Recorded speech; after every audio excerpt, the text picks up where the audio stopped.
Messieurs, dames, bonjour. En ce soir-là, mais oui, nous connaissons-nous.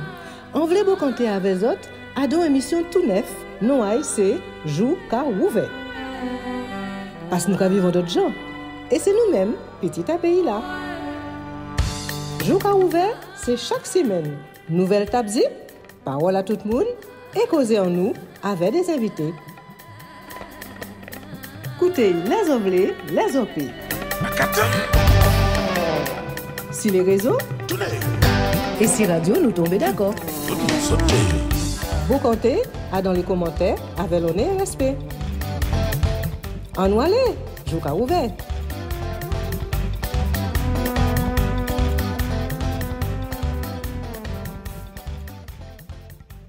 Causer en nous avec petit à pays là, là yo arrêté l'autre bord.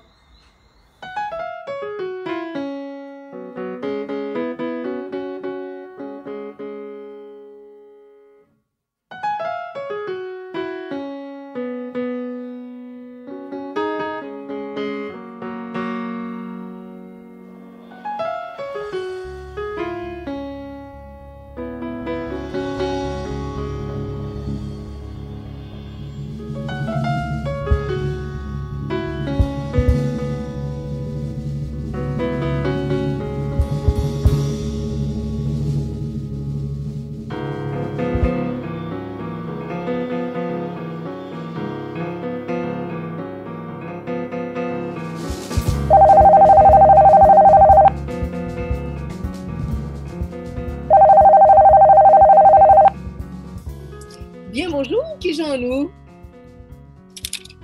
Eh bien, bien bonjour, nous là, et vous-même? Eh bien, bien, merci, et qu'on a dit souvent, bien pas esprit. Alors, qui j'en à là et qui j'en à l'esprit là? Pour moi-même, l'esprit là, c'est Zami à Kola. Donc, on va essayer de les faire avancer ensemble. Bon, ben c'est ça qui est important.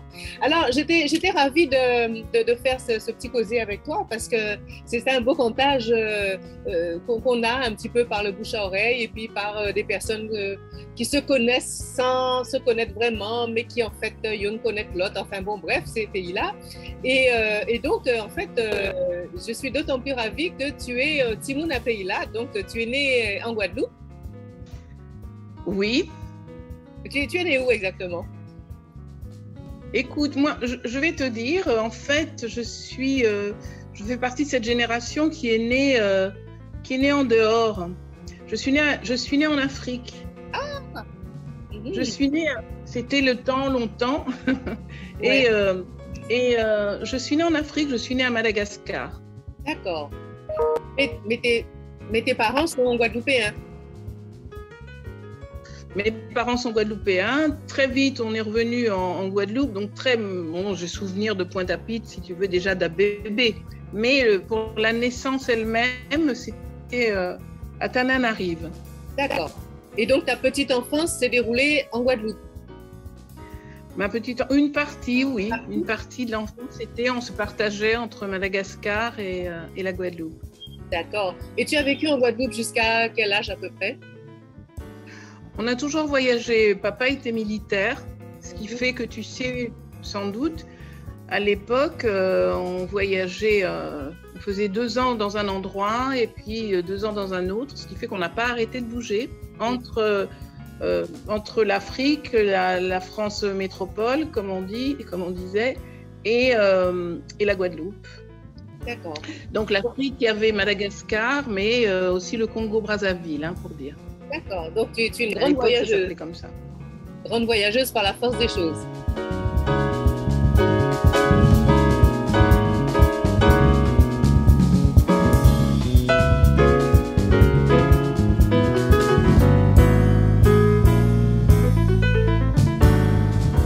Oui. Alors, voyageuse, tu as vu, le truc est parti dès la petite enfance de par ta famille. Et raconte-nous maintenant où est-ce que tu vis? Ben écoute, maintenant je vis en Italie. Eh bien bon, qu'est-ce qui t'a emmené dans ce pays-là? Ben, c'est très drôle. Alors déjà, justement j'en parlais tout à l'heure avec ma sœur. Ma grand-mère avait un nom italien Et puis ma vie à chaque fois m'a amenée à revenir dans ce pays. Donc c'était une question de travail. Un jour j'ai reçu par deux fois des coups de téléphone pour des raisons professionnelles, de venir travailler en Italie. Et puis voilà, c'était les raisons initiales.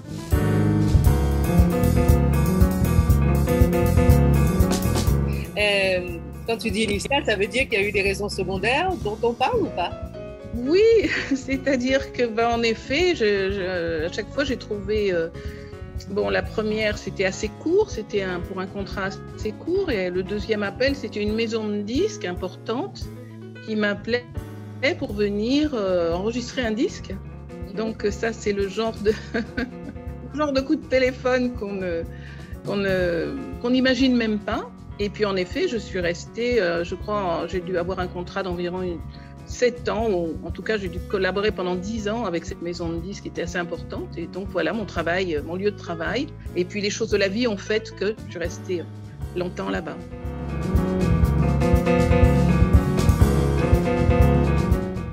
Alors, du coup, tu nous parles de maison de disques. Tu es dans quel secteur professionnel? Je suis une chanteuse. Au départ, je nais comme chanteuse, et je te vois sourire.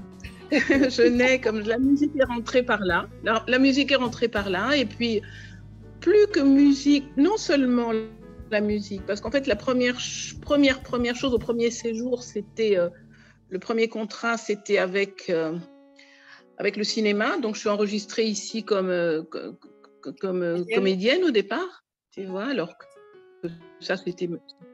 Et puis ensuite la musique. Et en tout cas, c'est le verbe, je crois, après toutes ces années. Je crois que la chose en commun, et je me dis, ouais, je pense que sans doute on est d'une famille de griots, donc c'est la parole qui est là. Et c'est comme ça que je me suis imaginé mon histoire. Voilà. Tout à fait. Alors, on va parler un petit peu de l'Italie. Quel est le statut politique, le régime politique qu'il y a en Italie? Bien, le régime politique, c'est une démocratie, une république. Officiellement, en tout cas. Et une démocratie. Officiellement. Qui est basée sur une constitution, oui, absolument. Mm-hmm. Donc, il y a un président de la République avec des ministres comme en France. Oui, voilà.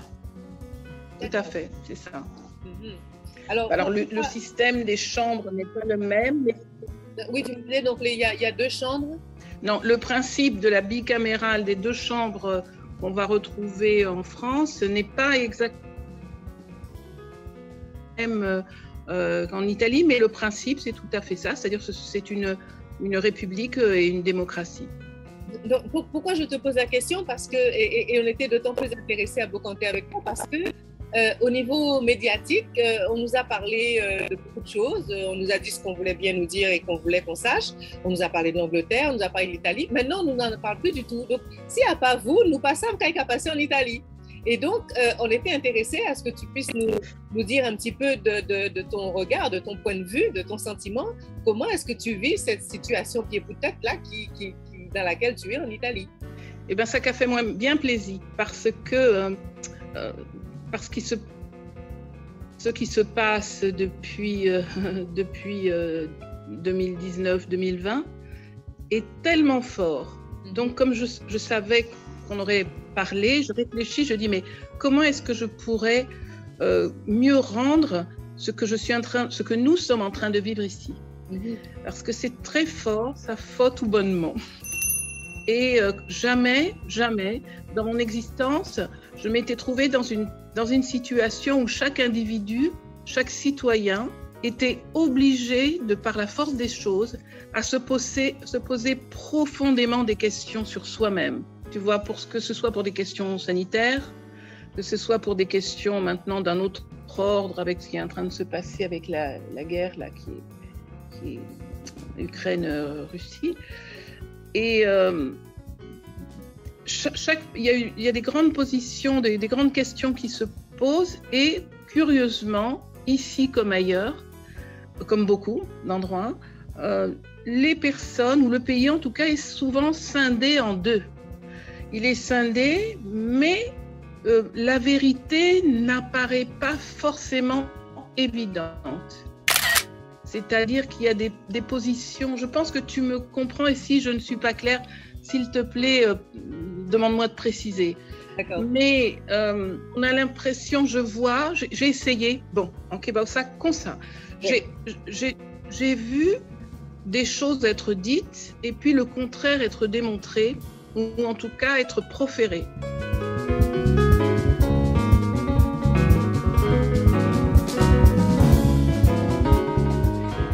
Et après, je me suis retrouvée avec tellement d'informations qui étaient données et qui pouvaient être crues si elles étaient vérifiées, ou bien traitées de fake news, alors que tu as les documents qui sont évidents et qui te disent voilà, tel résultat, etc. Et je ne rentrerai surtout pas dans le détail. Oui, mais donc, je comprends parfaitement ce que tu dis, puisque la même chose a été vécue singulièrement en Guadeloupe, puisqu'on parlera tout à l'heure de ton regard sur le pays, mais en Italie, je comprends parfaitement ce que tu dis, puisque c'est ce qu'on a vécu également. Bien sûr. Et donc, je me suis dit, encore une fois, surtout en voyant, en observant autour de moi, des oppositions tellement fortes, mais très fortes. Je veux dire que nous avons il y a des drames qui se passent, hein. Il y a des drames réels, des drames sociaux, humains très très forts qui sont en train de se produire depuis 2 ans et notamment cette dernière année avec beaucoup de force, que je me disais non, vraiment, je voudrais cette fois-ci éviter de tomber dans la dualité. Tu vois, le bon, le mauvais, le juste. Non, ça suffit. Je veux comment grandir de ce qui se passe. Comment grandir? Comment ne pas tomber dans le piège de moi j'ai raison et toi tu as tort?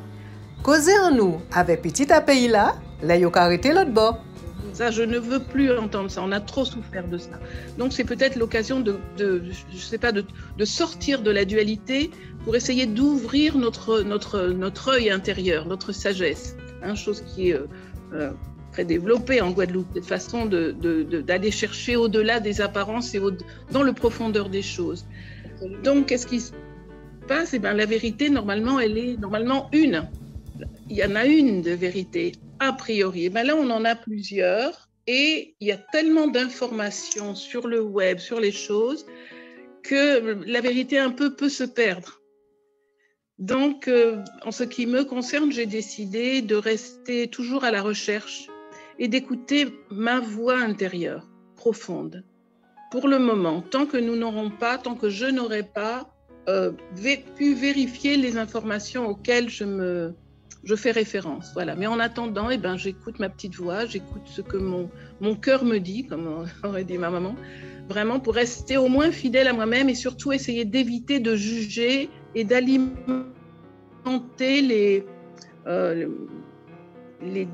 les difficultés de relation entre les différentes parties, enfin les 2 parties qui se présentent.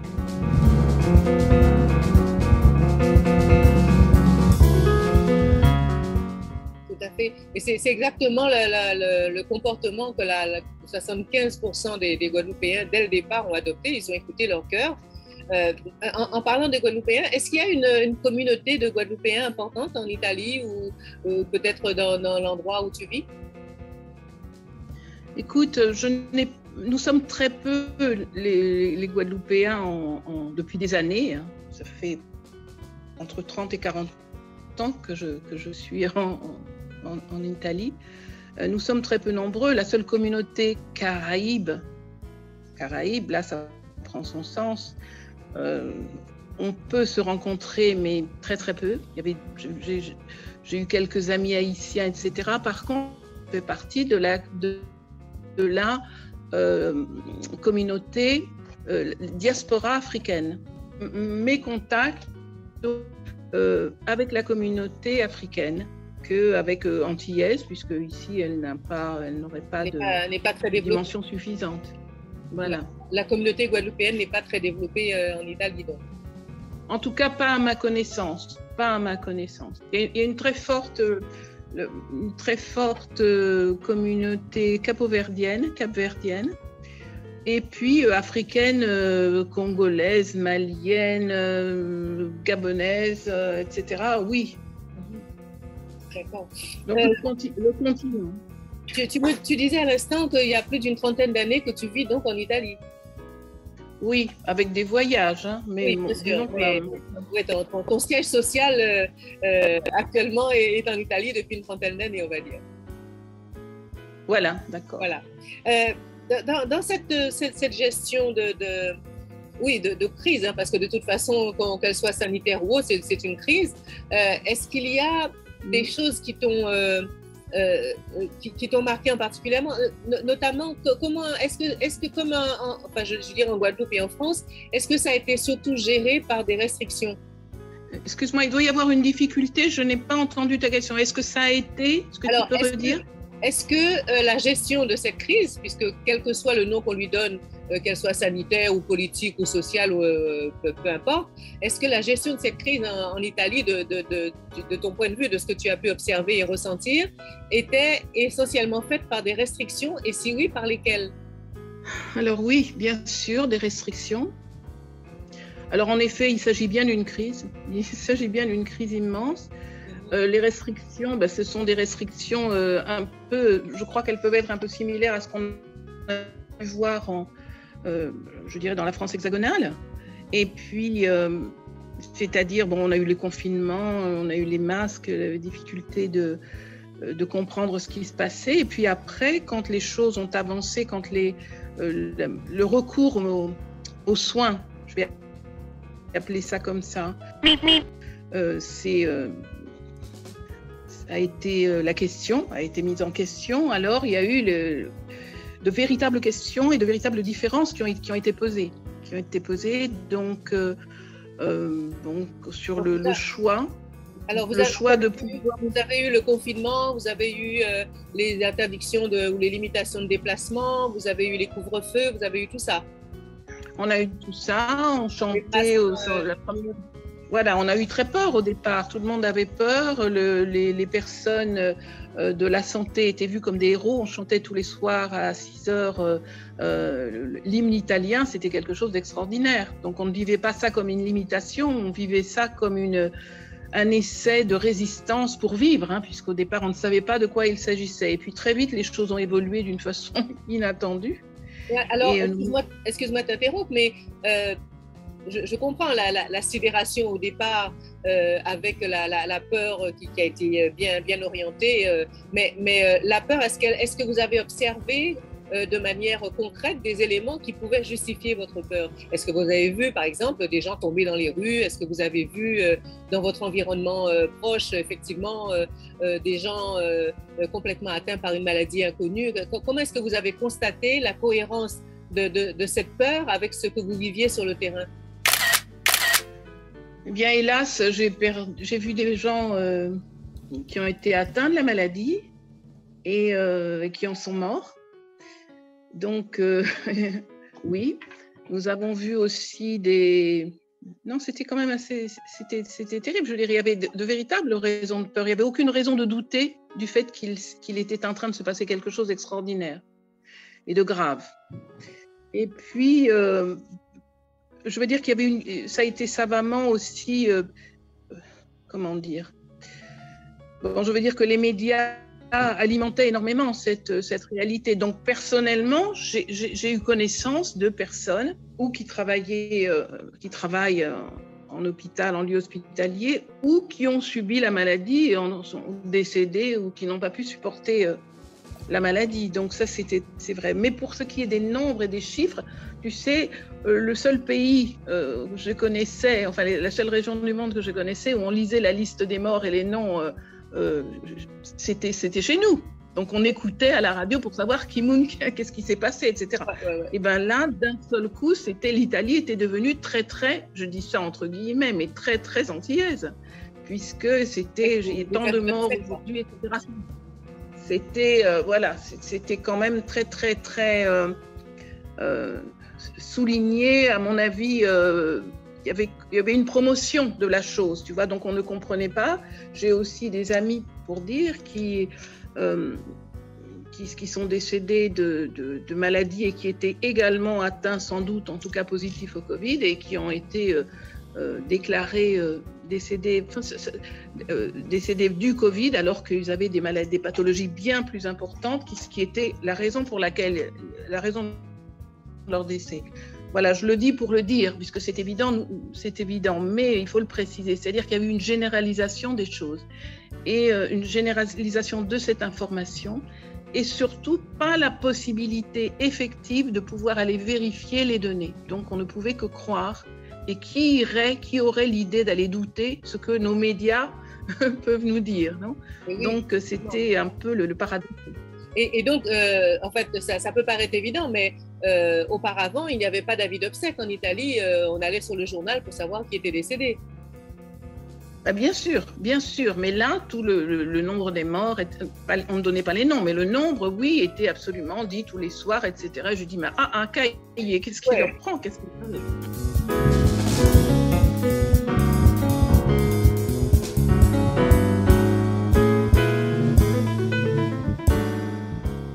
Alors, voilà. Au niveau de cette situation qu'on a exposée médiatiquement, des personnes que vous avez vues mourir autour de vous pour des causes diverses et variées avec le Covid ou du Covid, peu importe, est-ce qu'il y a eu un traitement médical de ces personnes lorsqu'elles étaient contaminées, avant qu'on parle des tests? Est-ce qu'il y a eu un traitement médical? Est-ce que, comme dans l'Hexagone, il y a eu des traitements comme on traiterait une grosse grippe? Est-ce qu'il y a des choses qui ont été mises en place? Alors, les choses qui ont été... Je ne peux parler que de moi, là. Je ne peux parler que de moi. Quand j'ai été voir mon médecin, je vais souhaiter attendre que, comme je trouvais trop... disons que j'avais beaucoup de réserves par rapport au traitement au vaccin qui nous était proposé. Excuse-moi, il y avait donc le seul traitement qui était proposé, c'était cette vaccination, il n'y avait rien d'autre? Alors tout au départ, lorsque certaines personnalités ont été atteintes du Covid, elles ont été soignées par des médicaments. Elles ont été soignées. Des personnes, voilà, par exemple Berlusconi pour dire. Non? Oui, on a vu ça. Voilà. Mais pour ce qui est du citoyen lambda, il n'y avait pas de ligne à suivre, sinon le fait de rester chez soi et d'attendre que ça devienne quelque chose d'autre. Alors autour de moi, les personnes se sont organisées.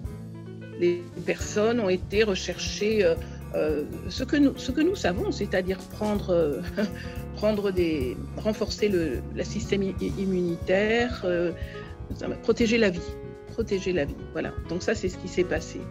Et après, quand toutes les choses sont devenues officielles, on a découvert que pour cette maladie, la seule possibilité de la soigner, c'était d'attendre que les personnes, je le dis d'une façon peut-être qui peut sembler excessive, mais c'est ce que j'ai vécu sur ma personne, puisque j'ai plus d'un certain âge, et donc le groupe, oui, c'est la première fois que je me suis sentie âgée avec ce Covid.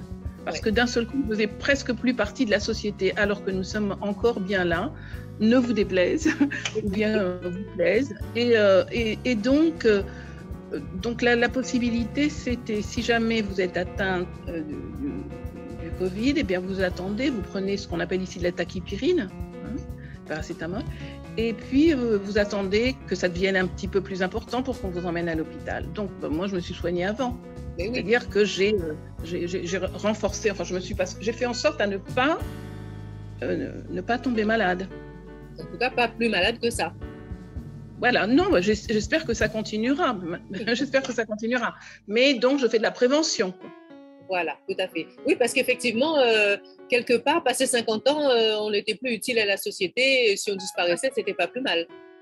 Oui, et en plus, c'était dit d'une façon, c'était terrible. Les enfants étaient mis en accusation dans le sens qu'on disait, ben oui, les enfants peuvent contaminer leurs grands-parents. Donc c'est quelque chose de terrible. On n'a jamais vu ça. Donc mon médecin ne peut pas me donner, et je ne dirai pas le nom du médicament que j'aurais pu demander, mais par contre, on m'expliquait que les éventuels petits-enfants pouvaient être la raison de la maladie de leurs grands-parents. Enfin, c'était quelque chose de un petit peu d'incroyable. C'est un peu comme... Mais que sommes-nous devenus? Mais que se passe-t-il? Pouvons-nous nous réveiller? Mais où est le bon sens? Où est le bon sens? Là, j'ai perdu j'ai perdu certaines lunettes et j'ai dû en mettre d'autres pour essayer de comprendre ce que notre société, mais ici en Italie aussi, était en train d'essayer de nous dire. Et donc, essayer de nous dire, c'est de grandir, d'essayer d'être un peu plus... Et surtout de ne pas mettre les personnes les unes contre les autres, mais plutôt d'essayer de les unir pour avancer par rapport à la maladie.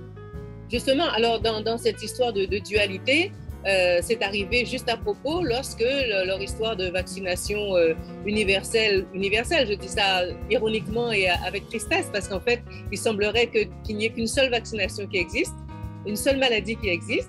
Et donc, on a commencé à diviser les gens entre pour, contre, celui qui est d'accord, celui qui n'est pas d'accord, une dose, 2 doses, 3 doses, 4 doses, 5 doses, on ne sait plus trop, des doses pour les enfants. Alors, quel est ton regard par rapport à tout ce que tu as vu sur ce traitement vaccinal, finalement? Alors, mon regard, c'est que nous, les individus, nous sommes responsables de ce qui nous arrive. Donc, c'est à nous d'ouvrir les yeux. C'est à nous d'ouvrir les yeux et d'essayer de comprendre. Je pense que si une personne... d'essayer de comprendre ce qui se passe et ce que nous devons faire. Et donc, moi, je n'ai aucune intention de me mettre contre qui que ce soit, ni de laisser personne me mettre contre qui que ce soit. Alors, je trouve que justement, la Guadeloupe, la Martinique, la Guyane, les Antilles, nous avons une marche en avant. Nous avons une marche d'avance, selon moi, hein, parce que nous avons depuis longtemps appris à la force de la souffrance reçue par nos ancêtres, apprendre à rester unis, à rester solidaires les uns des autres, à rester respectueux les uns des autres. Et si jamais quelqu'un essayait ou se prenait par mégarde à nous manquer de respect, ne pas lui en vouloir, mais éventuellement savoir que c'est une erreur, le fait de manquer de respect à quelqu'un d'autre. Donc, c'est plus dans le respect que je me situe. Le respect et la recherche, l'humilité pour grandir. Donc, il faut chercher, il faut comprendre. D'ailleurs, ce qui va se passer très bientôt en Italie, c'est que la Cour constitutionnelle va, et ça je crois que c'est la seule chose, puisqu'on a dit que la vérité était une, mais qu'on n'arrivait pas à comprendre où elle se trouvait, parce qu'elle est comme manipulée, on va dire, hein, bouleversée par beaucoup de choses. Il nous reste quoi? Il nous reste la loi. Donc, il nous reste la loi. Donc là, il va y avoir une position juridique très importante qui va être prise.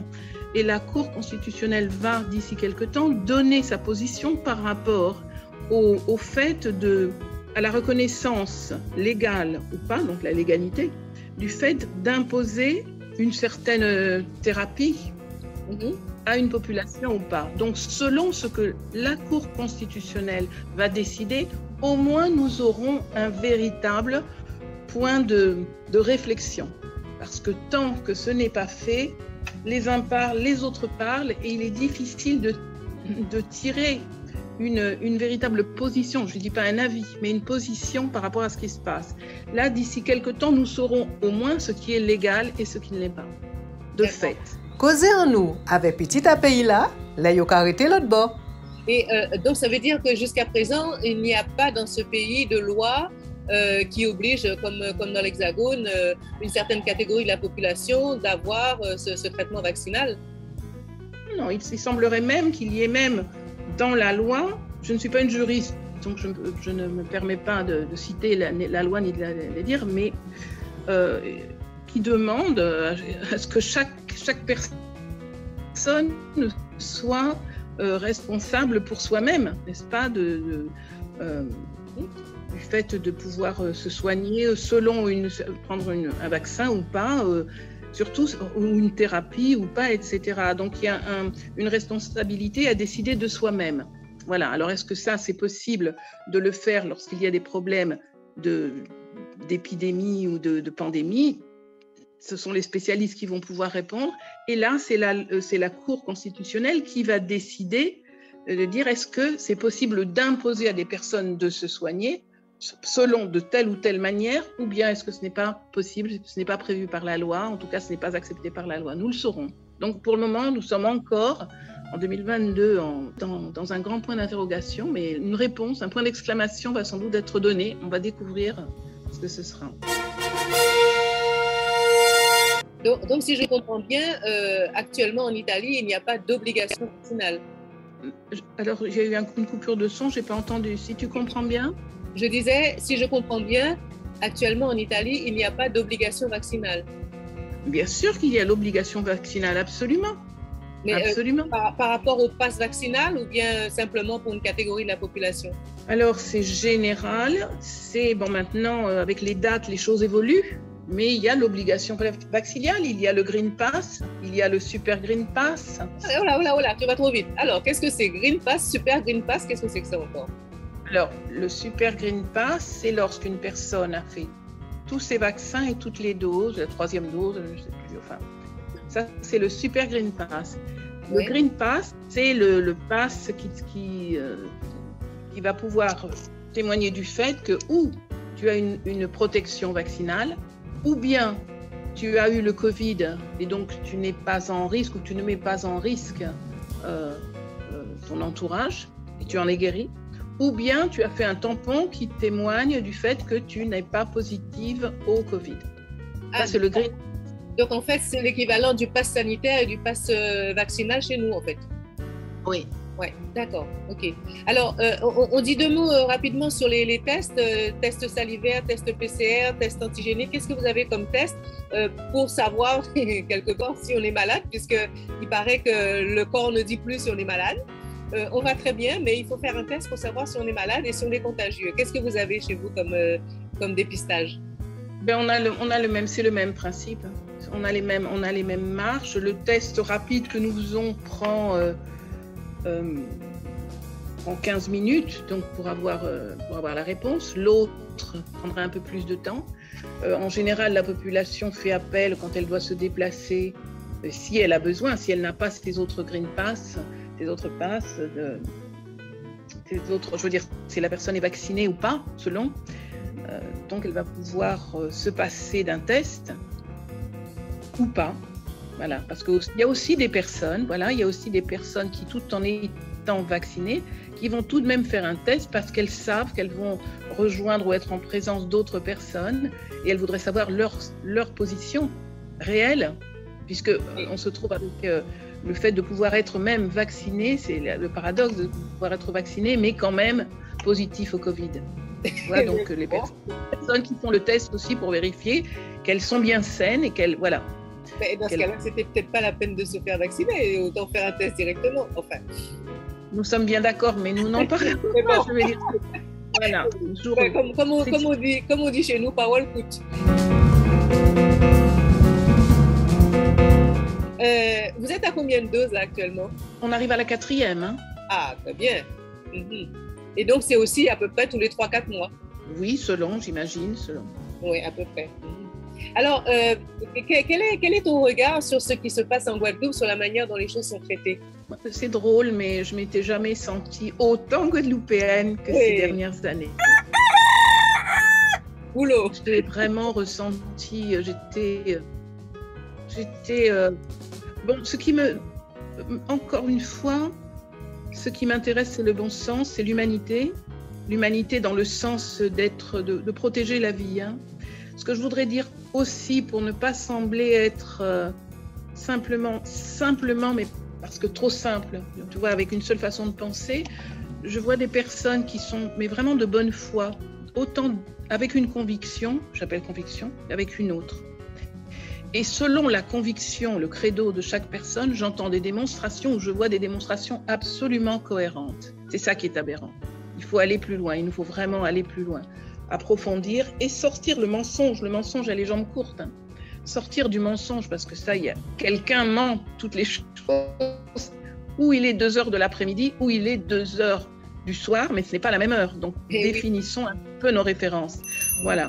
Mais j'ai vu, pour ce qui est des personnes, ce qui m'intéresse, ce sont les personnes et le respect des personnes. Je parle bien de respect, j'insiste. Et du choix et des droits des citoyens, quoi. j'ai vu des personnes absolument respectueuses de leur humanité, de l'humanité des autres personnes aussi, que ce soit dans une conviction ou dans une autre. Et ça, je trouve ça extraordinaire. C'est ça qui devrait nous encourager à aller au-delà et à donner des réponses à cette drôle de situation dans laquelle nous nous trouvons. Oui, parce que c'est vrai que en Guadeloupe, hein, sur le schéma de ce qui a été fait dans certains endroits dans l'Hexagone, mais plus particulièrement en Guadeloupe, il y a eu des suspensions de salaires non conservatoires, ce qui est complètement en opposition avec le Code du travail, de centaines et de centaines de personnes en Guadeloupe.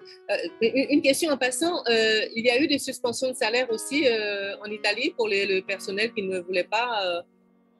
Absolument, absolument, absolument. C'est incroyable. Alors, donc, mais même des personnes qui étaient à la retraite ont vu leur retraite supprimée. Leur retraite, voilà. Qui ont oui, non, c'est incroyable. Attends, pour être sûr d'avoir bien compris, donc ça veut dire qu'en Italie, quand on est retraité, donc passé un certain âge, si on a refusé ce traitement vaccinal, on vous supprime votre retraite?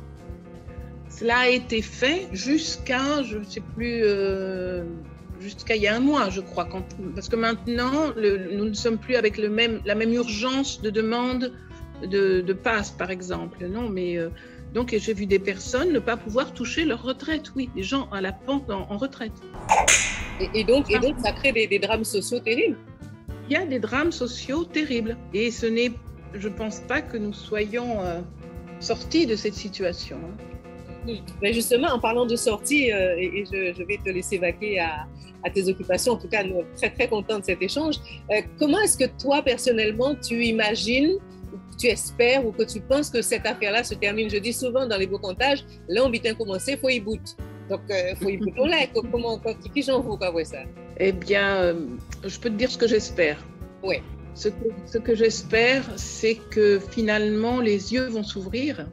Et que les yeux vont s'ouvrir. Je veux dire, quand quelqu'un est malade, on le soigne. Et oui. Quand quelqu'un est malade, on le soigne. Donc, que les personnes puissent choisir elles-mêmes, ça c'est ce que j'aimerais, puissent choisir si elles veulent être et si elles se sentent protégées par ce vaccin, si elles le sentent, et si elles veulent le faire, nous avons la chance de pouvoir en bénéficier, qu'elles puissent le faire.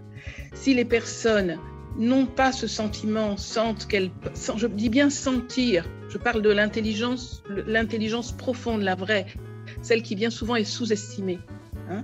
Mais quand ton corps te parle, hein, eh bien, et ton bon sens te parle, ton intelligence te parle et te dit, écoute, va, prends ton ivermectine et laisse tomber certaines choses. J'ai une jeune amie qui a 33 ans, qui est paralysée sur une chaise pour effet secondaire, et juste après avoir fait sa dose de qu'on ne nous raconte rien, nous pouvons ouvrir les yeux et compter, observer la réalité.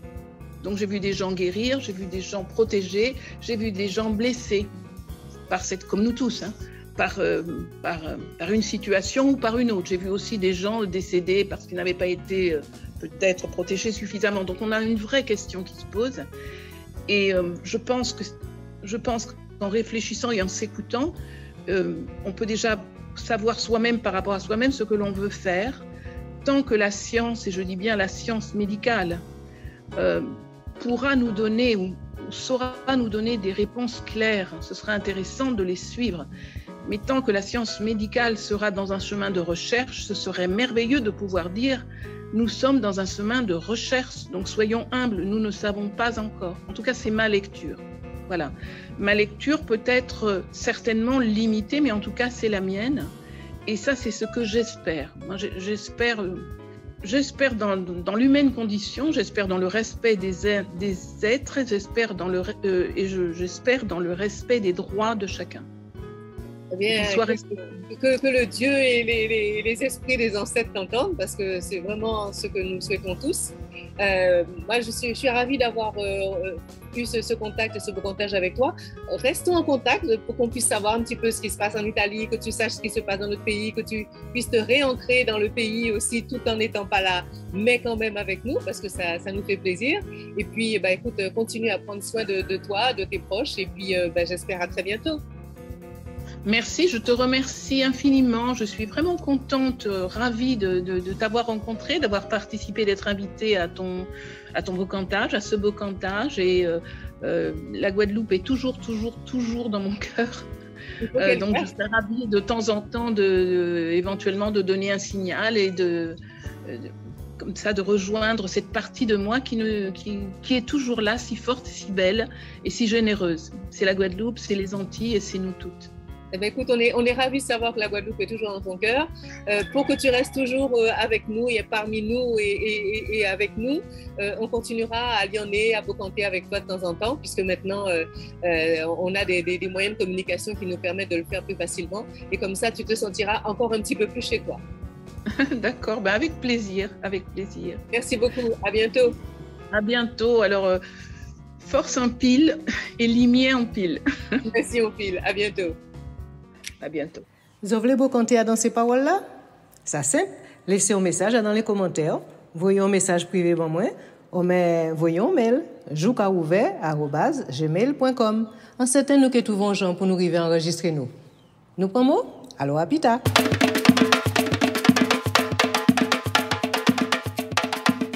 Jouka ouvert écouter, jouka ouvert garder, jouka ouvert, ouvert yeux, jour ouvert. Jouka ouvert écouter, jouka ouvert garder, jouka ouvert, ouvert yeux, jour ouvert. Jouka ouvert.